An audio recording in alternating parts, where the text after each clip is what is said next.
It was a night like any other when Michael decided to take the late-night train home. He had been working long hours, and the peaceful, dimly lit train car seemed like the perfect place to relax.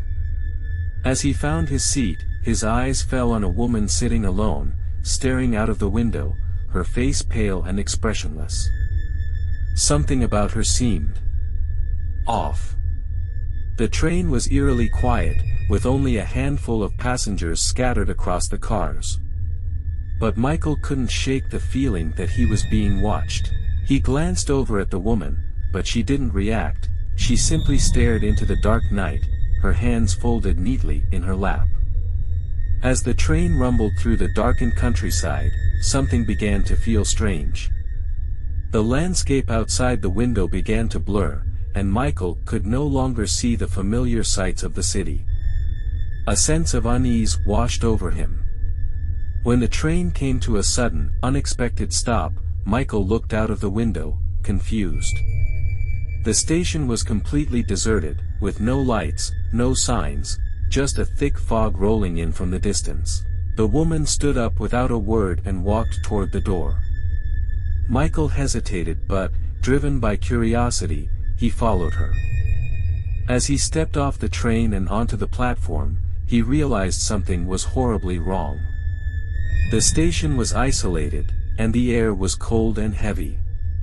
He turned around to see the train starting to move again, but before he could get back on, it disappeared into the fog.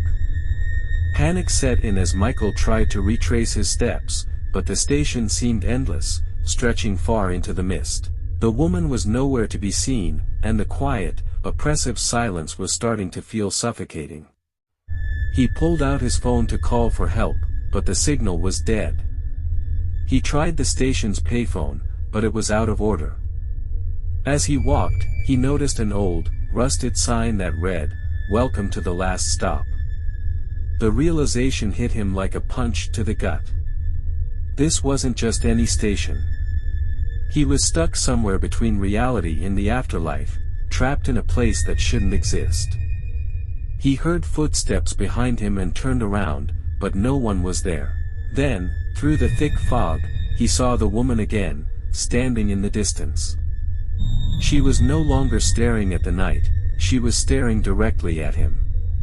He started to run, his heart pounding, but the mist seemed to close in around him, swallowing him whole. Every step he took seemed to lead him back to the same spot, the same platform. And there, standing once again in front of him, was the woman. Her cold, lifeless eyes locked onto his, and in a voice that echoed through the fog, she whispered, "You'll never leave." And then, everything went black.